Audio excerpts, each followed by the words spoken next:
forma tão estranha de amar, que o perto tem distâncias, que o esquerdo tem direito, que a resposta tem pergunta e o problema solução, e que o amor começa aqui, no contrário que há em mim, e a vida só existe quando brilha alguma luz. Muito boa noite, com uma alegria que hoje nós começamos mais um programa Direção Espiritual. A vida, este acontecimento de toda hora, essa reunião de coisas contrárias, e que nós precisamos arrumar a cada dia, a cada instante. Eu sempre digo que a felicidade, minha gente, ela é fruto de um acordo que nós fazemos com o tempo. São tantas coisas que a gente viveu no dia de hoje, são tantas situações que passaram por nós, são tantos momentos, acontecimentos que estão aqui, registrados dentro de nós, situações que muitas vezes são contrárias ao nosso querer, ao nosso desejo. Você hoje mesmo esbarrou em situações que você não gostaria que tivessem acontecido com você. Só que você não tem como modificar isso. A vida está aí. E agora é preciso fazer a reciclagem do dia de hoje para que você vá dormir mais leve. Para que você não vá dormir com o peso de tudo aquilo que você não gostaria que tivesse acontecido hoje. Questão de sabedoria. A Sagrada Escritura nos diz de maneira tão bonita que para cada tempo a sua dor e a sua alegria, para cada dia a sua preocupação. Por isso que nós não temos o direito de levar para a cama hoje as preocupações que serão de amanhã e as que foram de hoje, porque nós precisamos ter o dom de inaugurar a nossa vida todos os dias de manhã, como se a vida estivesse de fato começando ali, com essa sabedoria de saber deixar o que passou e de saber inaugurar aquilo que é a novidade que Deus tem preparado para nós. A gênese de muita infelicidade está em justamente a gente não permitir que o tempo passe, em a gente não saber fazer o acordo com o tempo, em a gente insistir de que a matéria-prima da nossa vida hoje seja os acontecimentos do passado. São portas que nós precisamos abrir como se fosse uma casa que nós precisamos conhecer. Não temos o direito de ficar parados somente naquela sala que a gente conhece. A casa é enorme, inúmeros cômodos ainda precisam ser abertos.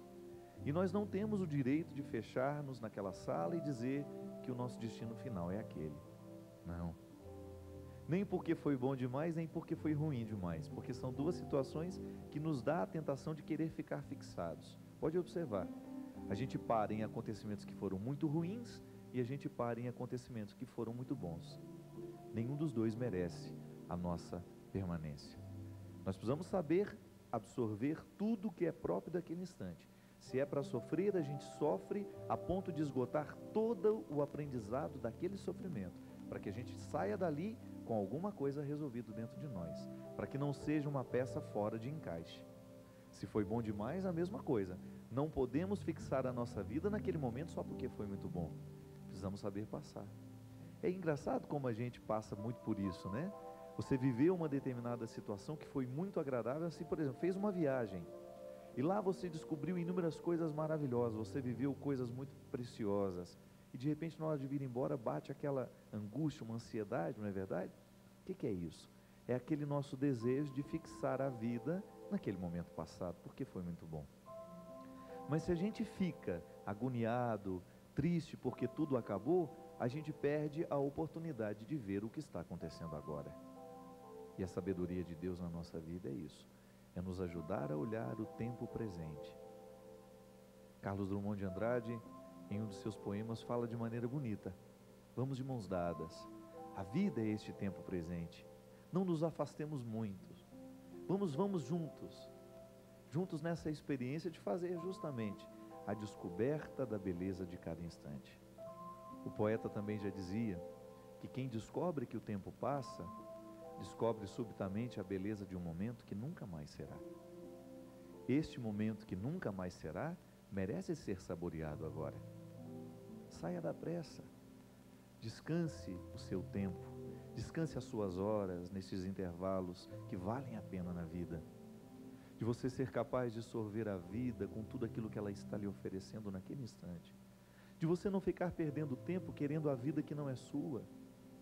Por isso que a inveja é um sentimento destrutivo, porque a inveja retira a pessoa da propriedade da própria vida. Ela deixa de possuir-se para ficar imaginando a vida do outro.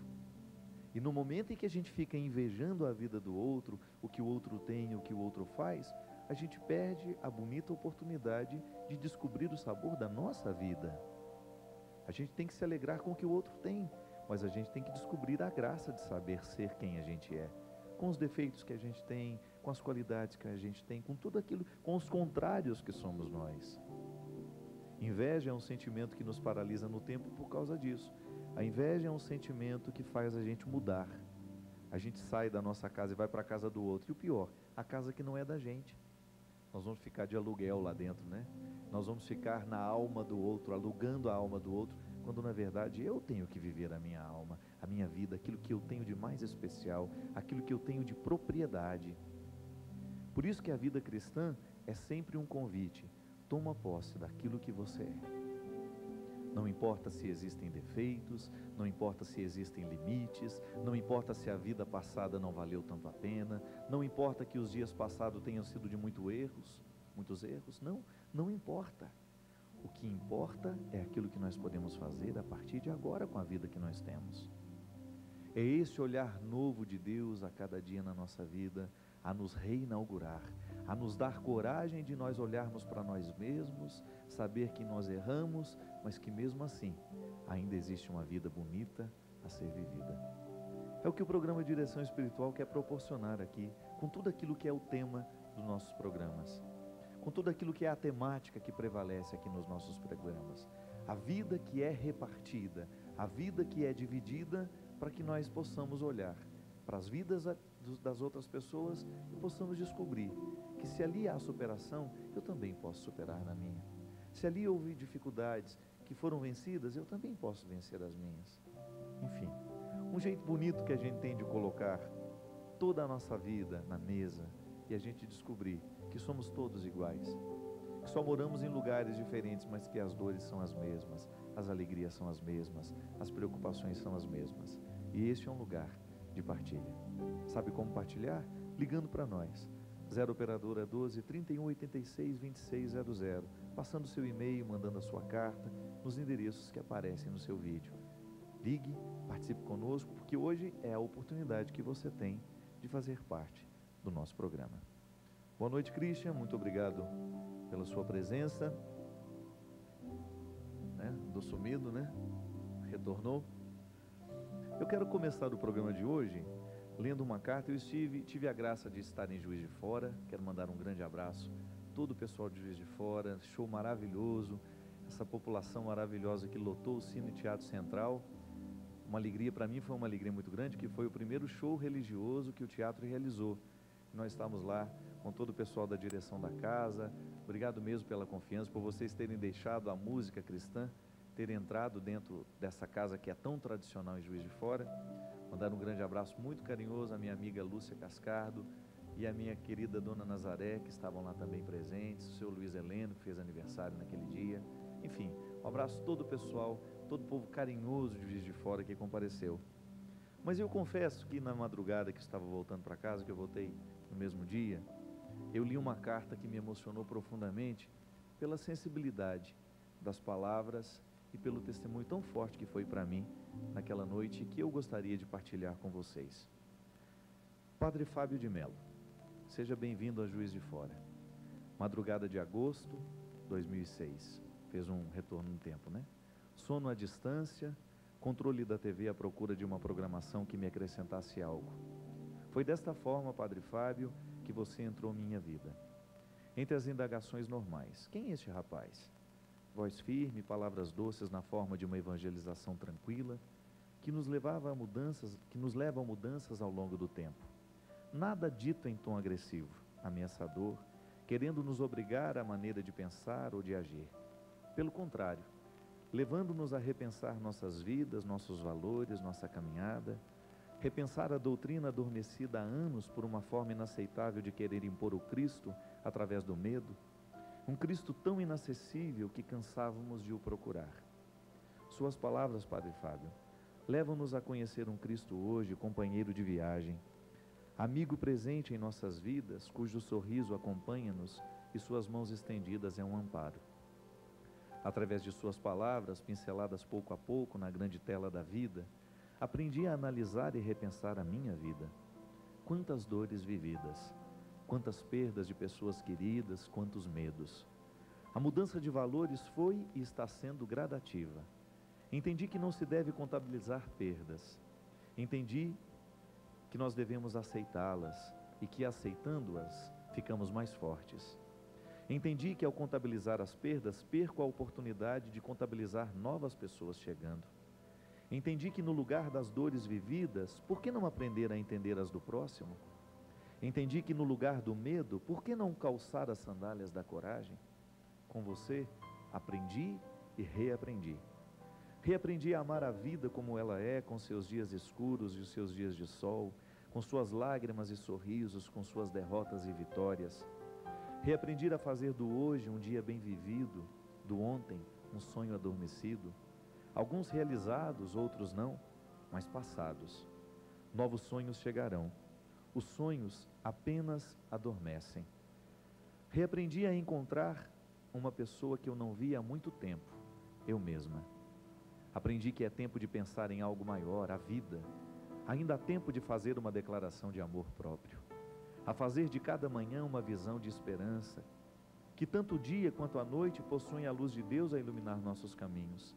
Que o ontem é uma história, o amanhã é um mistério, e que o hoje é uma dádiva de Deus. Por isso que ele é chamado o presente.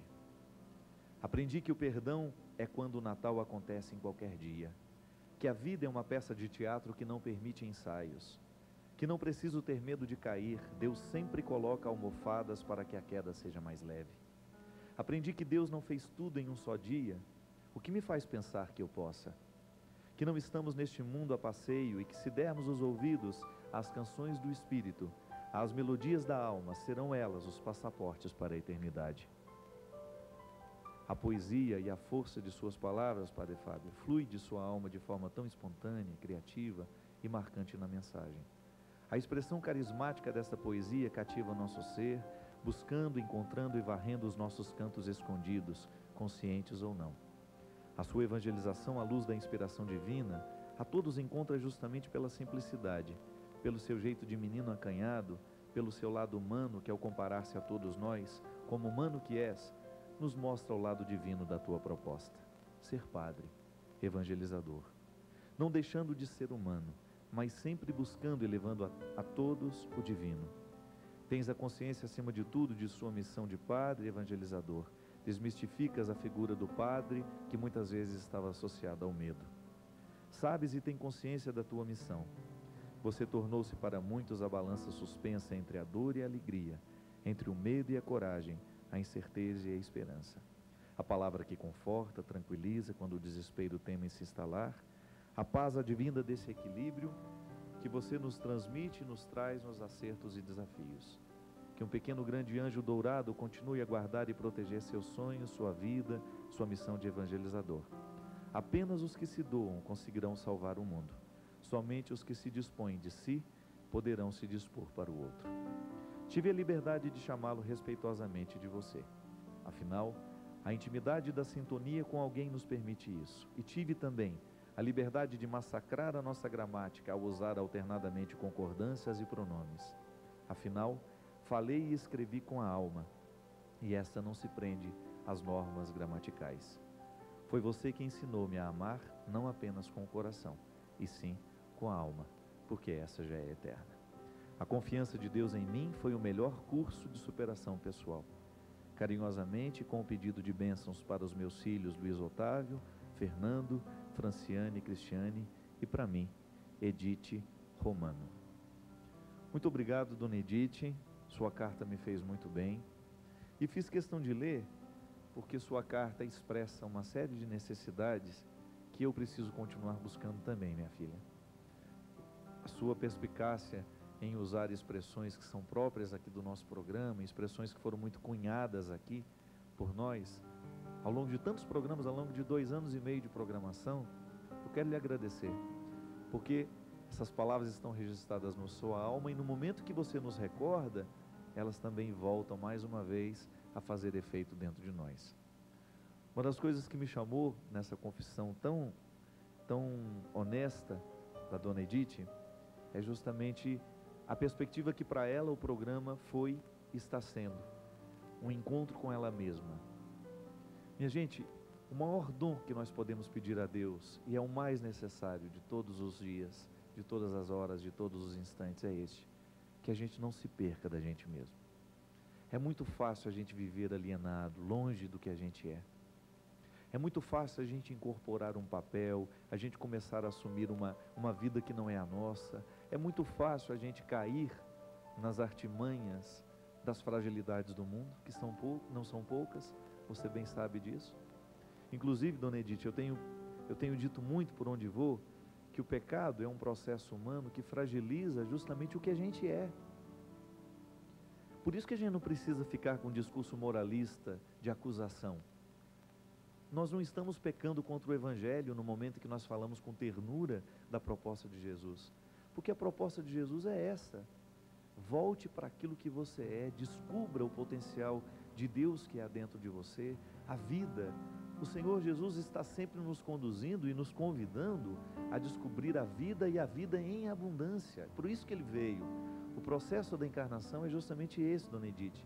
É um Deus que se humaniza para nos ajudar a ser humanos. Um Deus que faz a experiência de ser humano para nos ensinar os passos mais seguros para uma humanidade mais tranquila e feliz.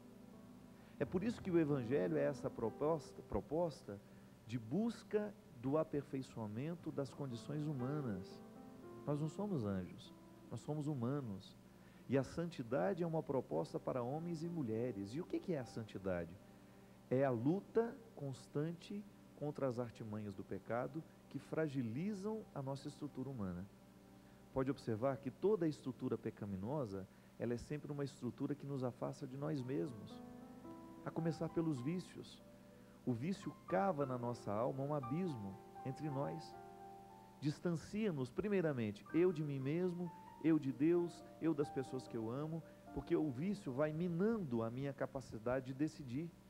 Eu vou deixando de ser livre. Uma vida desenfreada, uma vida sem valores, é uma vida que nos priva dos outros. Não é nenhum moralismo a gente dizer isso não, porque na verdade, quando nós perdemos o referencial dos valores, nós ficamos pessoas complicadas dentro do tecido social. Nós ficamos pessoas pesadas no contexto em que a gente vive. Pode observar, no momento em que a mentira torna-se uma regra na nossa vida, uma pessoa mentirosa é um peso para as pessoas que convivem com ela, diferente daquela pessoa que optou pela verdade. Por mais, às vezes ela desagrada com a verdade dela, mas você sabe que nela você pode confiar. Ela não é uma pessoa dúbia. É muito triste isso, minha gente, e é muito comum nós encontrarmos a pessoa na sua frente te ama, é toda carinhosa com você, ela não faz nenhum gesto grosseiro com você, mas quando você sai, ela te difama, ela inventa calúnias a seu respeito, ela fala mal de você. Não é para ser assim. É muito melhor que as pessoas não gostem de nós por causa da nossa verdade, do que ficar confiando em nós se nós não somos verdadeiros com elas. Muitas vezes nós criamos duas caras com as pessoas e isso é prejudicial para os relacionamentos. Só quem já passou por isso sabe o quanto que é sofrido você saber que aquela pessoa falou mal de você e que ela não teve coragem de falar para você, que ela te difamou, que ela inventou histórias a seu respeito e que na sua frente ela lhe tratou muito bem. É uma pessoa que se torna um peso. Uma pessoa, por exemplo, que caiu no problema das drogas, é uma pessoa que se destrói no ato de drogar-se e é também uma pessoa que destrói a felicidade de quem está do lado dela. Por isso, dona Edith, a senhora tem muita razão quando diz que o processo de Deus é na humanidade. O processo de Deus em nós é para nos ajudar a romper com essas sequelas que às vezes a vida vai nos deixando. Você sabe o que é uma pessoa sequelada por um acidente, por exemplo? É uma pessoa que perdeu algumas ações, alguns movimentos, ela ficou sequelada. O acidente fragilizou alguma parte do cérebro que impediu o movimento do braço, por exemplo. Uma pessoa sequelada fisicamente é uma pessoa que começa a ter limites no corpo, no físico. Mas há sequelas que são muito piores que as sequelas físicas. São aquelas sequelas psicológicas de momentos difíceis da nossa vida em que alguém nos traiu, em que alguém mentiu para nós, em que alguém nos abandonou e a gente não teve forças de vencer aquele momento, a gente não teve condições de compreender aquele momento e por causa de um trauma que se estabelece dentro de nós, a gente fica sequelado psicologicamente. De repente somos agressivos e não sabemos porquê. Razões inconscientes que estão dentro de nós. O inconsciente, ele é absolutamente atuante na vida humana. Eu não tenho controle sobre ele, mas ele me manda o tempo todo. O tempo todo eu estou tendo reações inconscientes, sequelas da vida. Mas o mais bonito é que o processo de Deus é de acender luzes. Deus nos ajuda a enxergar a nossa história com um pouquinho mais de clareza. E no momento que nós temos clareza das nossas sequelas, a gente começa a cuidar delas. Da mesma forma como uma pessoa que tem uma sequela no braço, ele sabe que os movimentos dela estarão sempre limitados por causa daquele braço. Então ela vai desenvolver uma habilidade maior com o outro braço. Ela vai buscar a superação do limite físico. O limite psíquico também exige de nós que nós tenhamos esta cautela, este cuidado de buscar então fazer com que a nossa sequela não prejudique tanto as nossas relações. Esse é um processo de cura de Deus em nós, é um processo humano de superação. Dê o nome que você quiser. O objetivo é a gente ficar melhor. Se a isso nós chamamos de santidade, que seja a santidade então. Se a isso chamamos de processo terapêutico, chamamos de processo terapêutico então, porque não importa o nome que nós damos às coisas, o que importa é o resultado que nós chegamos. A gente vai para um rápido intervalo, você liga enquanto isso, 0 operadora 12 31 86 2600. Este é o programa Direção Espiritual e é um prazer ter a sua participação aqui conosco.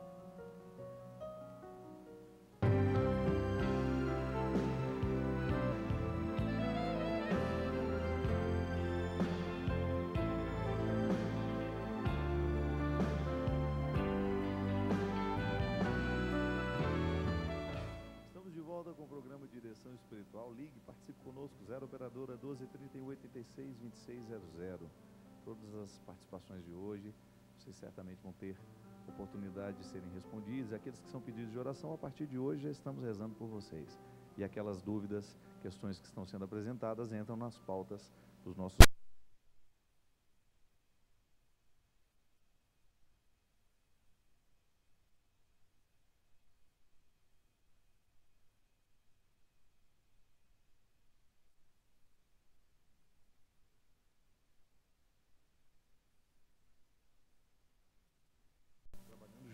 juntas.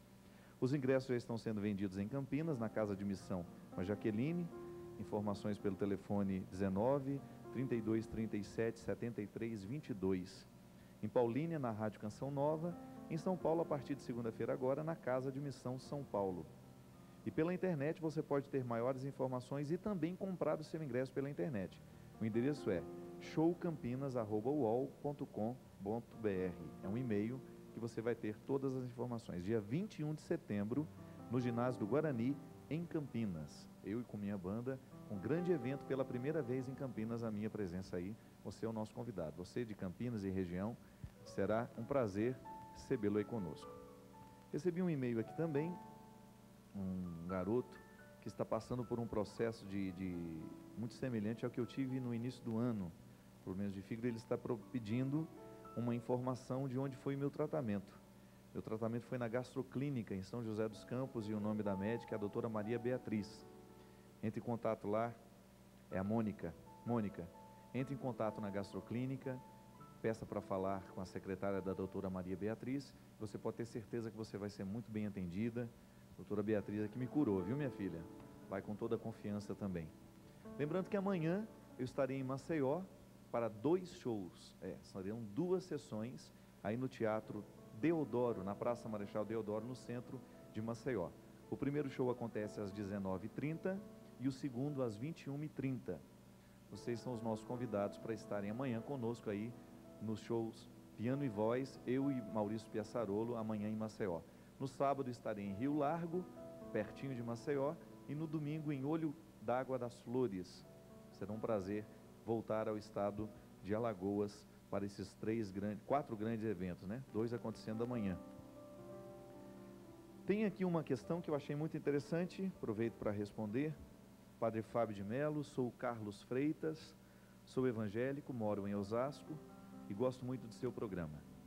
Sou muito interessado em teologia e outro dia apresentei uma dúvida ao meu pastor e sinto que ele não respondeu-me como deveria.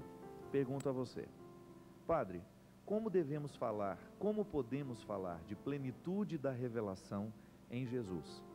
Isso significa que nada mais será revelado por Deus? Isso não retira da gente o direito de descobrir os novos caminhos do sagrado nas culturas? Se puder responder no programa, agradeço muito. Grande abraço, Carlos Freitas. Carlos, a sua pergunta, ela está intimamente associada à dúvida que você tem a respeito do termo plenitude da revelação. Só para a gente fazer aqui um pouquinho do histórico teológico, né, para as pessoas que nos acompanham, quando nós falamos em plenitude da revelação, significa que toda a história da salvação, que tem um começo lá em Abraão, em Moisés, e que depois vai passando pelos patriarcas, depois pelos profetas, enfim, todo esse desenvolvimento do judaísmo, né, enquanto revelação de Deus na história, tem como ponto alto aquilo que a teologia cristã chama de plenitude da revelação no mistério da encarnação, que é no momento em que o Verbo de Deus se torna pessoa em Jesus.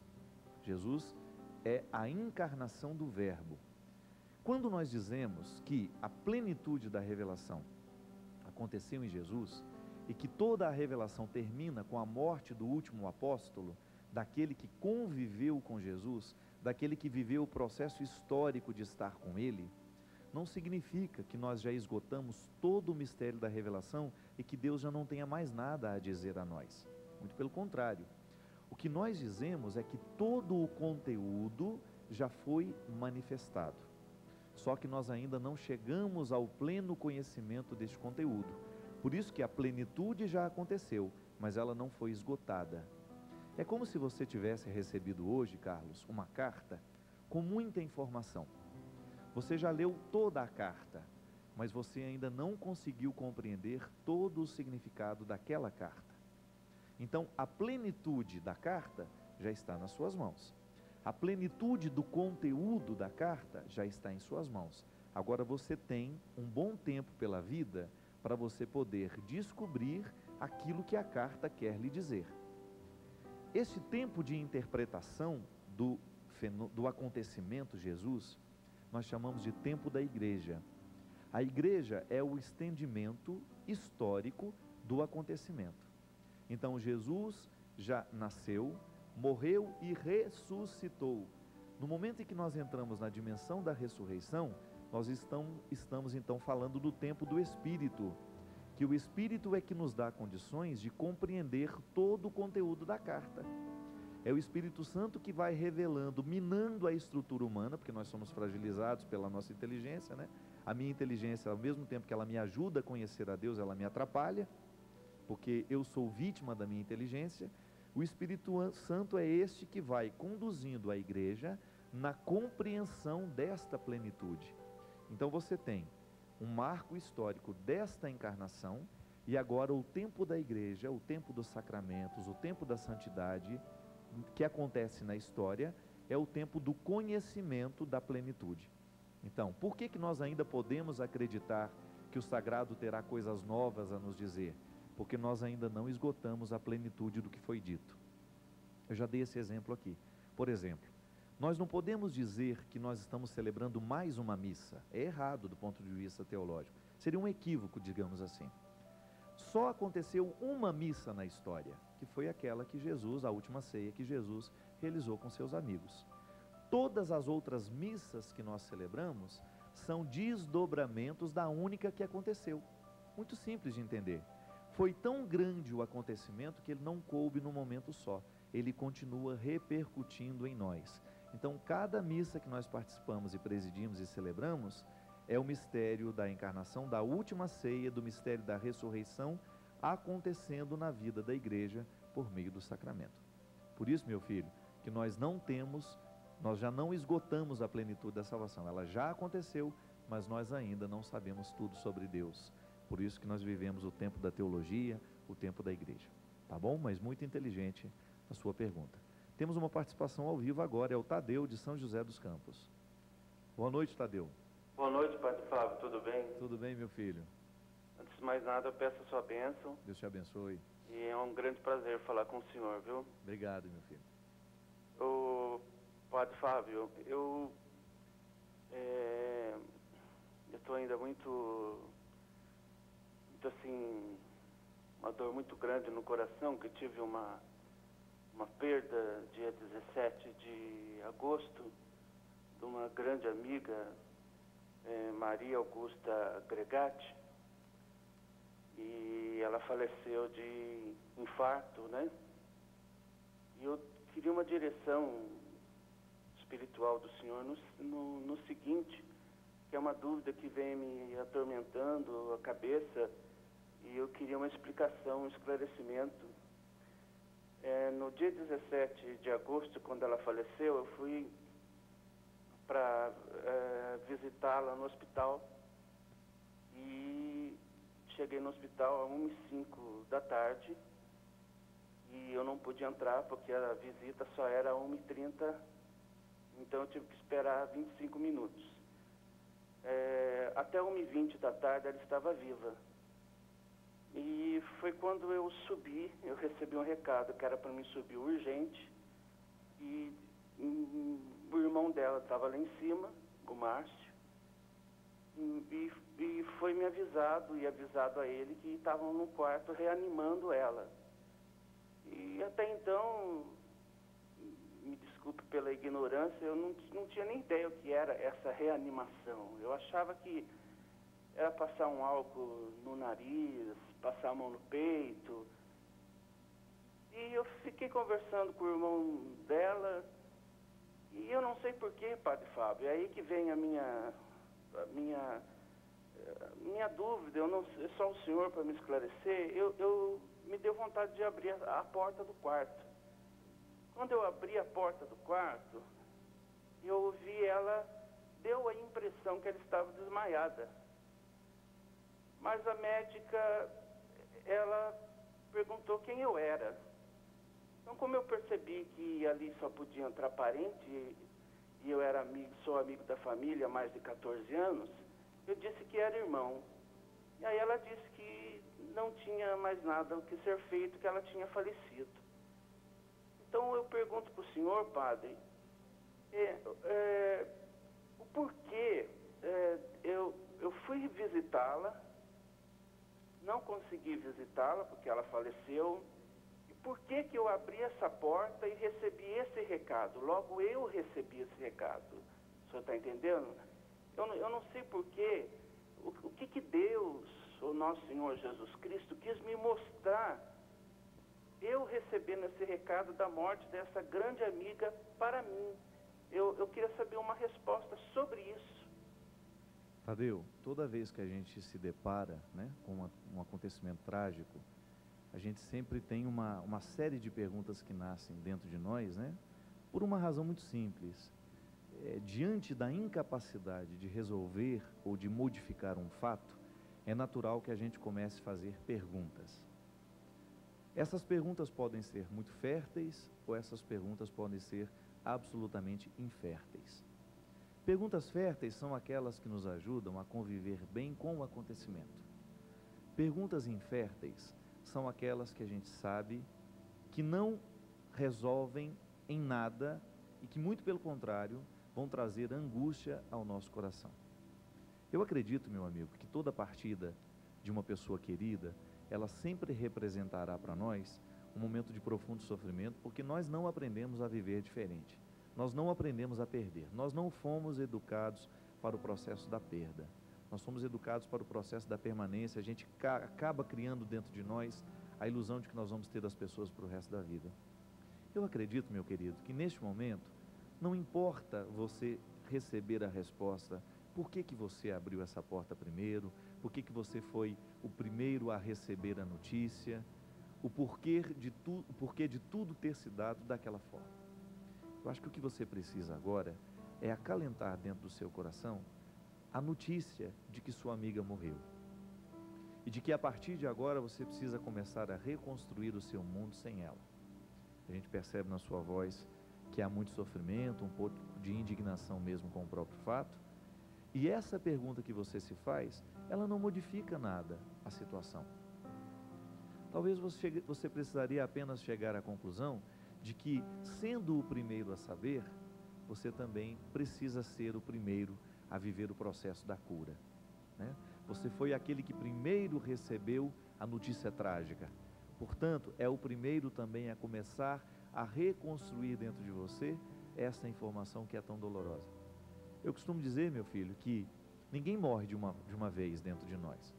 Eu me recordo que quando eu recebi a notícia da morte da minha irmã, eu passei por um processo assim, extremamente doloroso, de quase durante um ano, ter que acordar em alguns momentos da madrugada, e eu não pensava em outra coisa. Eu não tinha outra notícia para me dar, senão esta: Fábio, Heloísa está morta. E eu, com aquele momento de dor, com aquele momento de aprendizado, foram muitas as perguntas inférteis que também surgiram dentro do meu coração. Por que morreu? Por que o acidente aconteceu? Por que isso? Por que aquilo? Por que eu não falei com ela um dia antes? Enfim, uma série de situações que não podem serem modificadas mais. E eu comecei a me fazer uma série de perguntas férteis que então começaram a me ajudar a organizar o luto dentro de mim. Freud, em uma das suas perspectivas, ele fala que todo o processo de morte tem que gerar a organização do luto. Isso é, começamos a organizar o nosso coração sem aquela pessoa dentro de nós. E quais são as perguntas férteis que nós podemos fazer neste momento? O que dela eu posso ressurgir em mim? O que para ela era precioso que hoje eu posso honrar? Já que ela não tem mais condições de estar aqui, o que para ela era precioso que eu agora vou ajudar a cuidar? Um dos jeitos mais bonitos que a gente tem de chorar a morte do outro é a gente cuidando daquilo que ele deixou. Nós tivemos aí, por exemplo, tantas fatalidades ao longo deste ano. Quantas vezes nós nos reunimos para chorar a morte de um amigo e depois a gente vai embora e a gente nem volta para saber se aquela família está precisando de nós? Esse choro é infértil, esse choro não adianta nada. Um jeito bonito que a gente tem de amar os nossos amigos depois da morte é a gente continuar fiel àquilo que ele amava. De vez em quando, por exemplo, perdemos um amigo nosso, de vez em quando dá uma ligada para a família: está precisando da gente? Será que nós podemos fazer alguma coisa? Será que eu posso fazer por ele aquilo que eu sei que ele faria se estivesse aqui? Tadeu, isso sim é cristianismo. É a gente começar a descobrir que nós podemos fazer essa vida ser mais bonita, mesmo quando tudo é trágico ao nosso redor.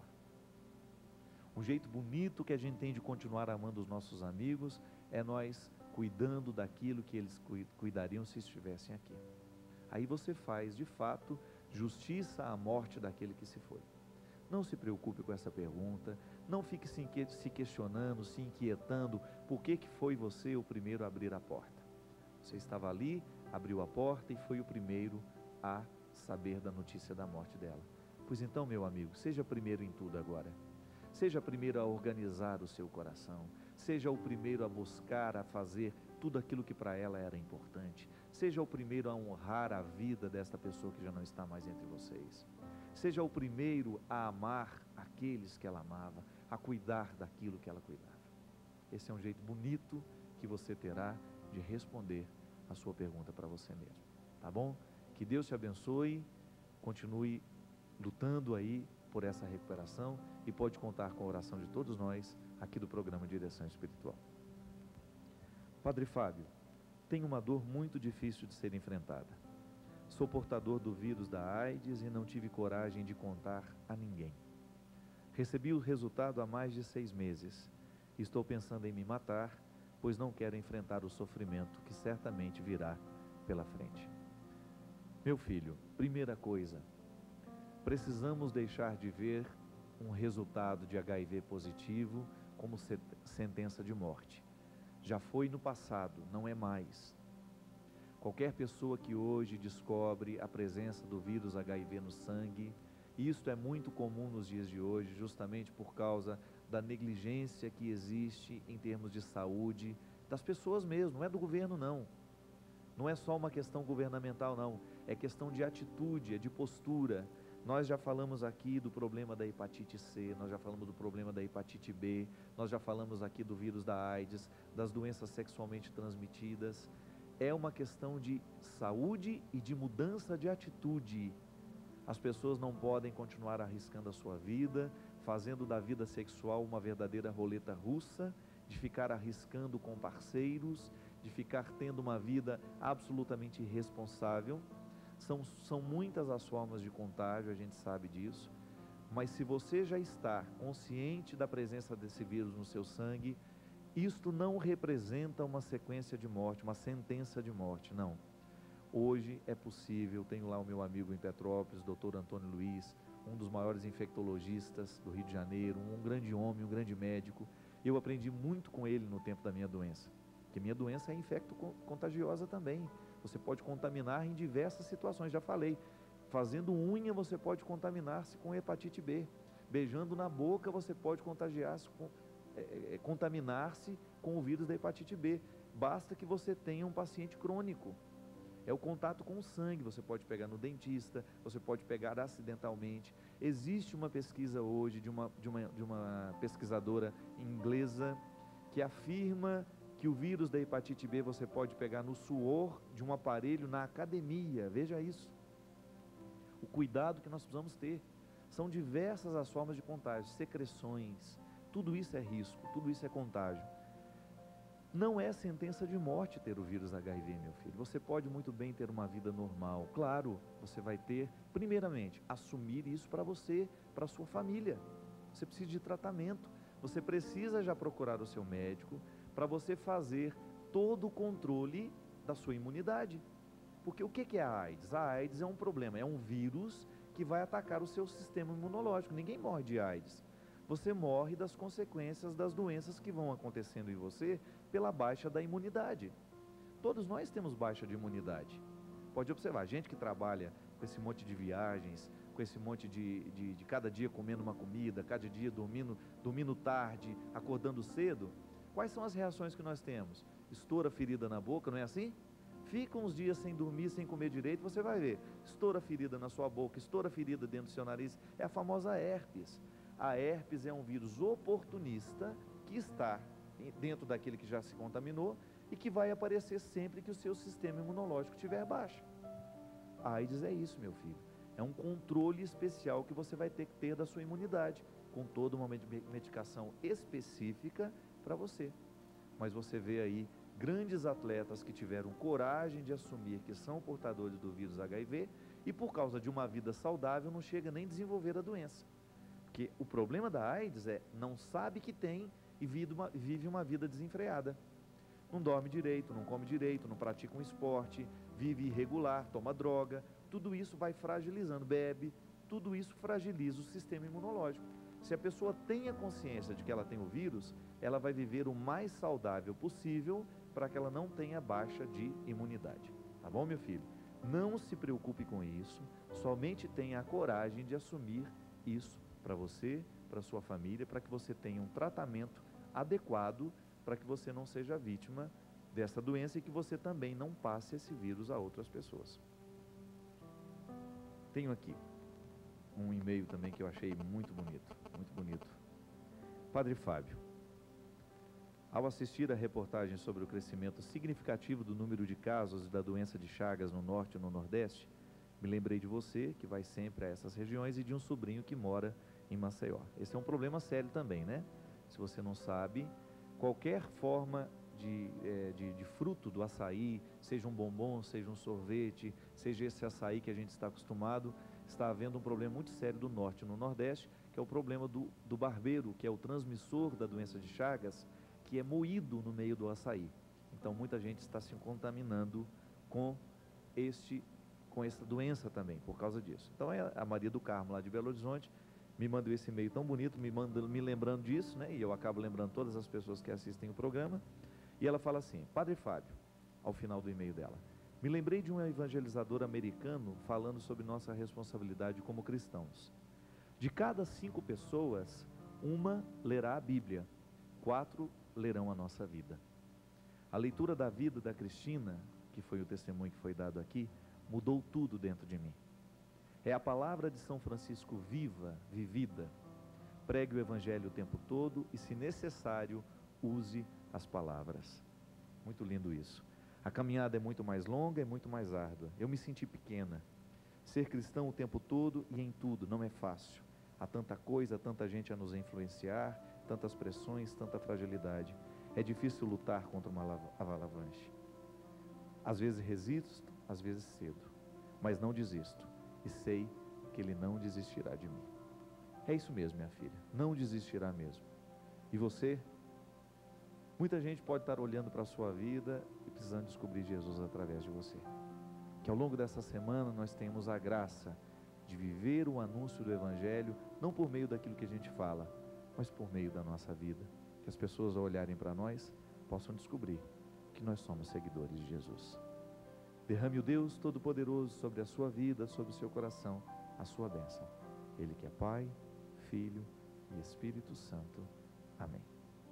Que o verso tem reverso, que o direito tem o avesso, que o de graça tem seu preço, que a vida tem contrários e a saudade é um lugar que só chega quem amou, e o ódio é uma forma tão estranha de amar.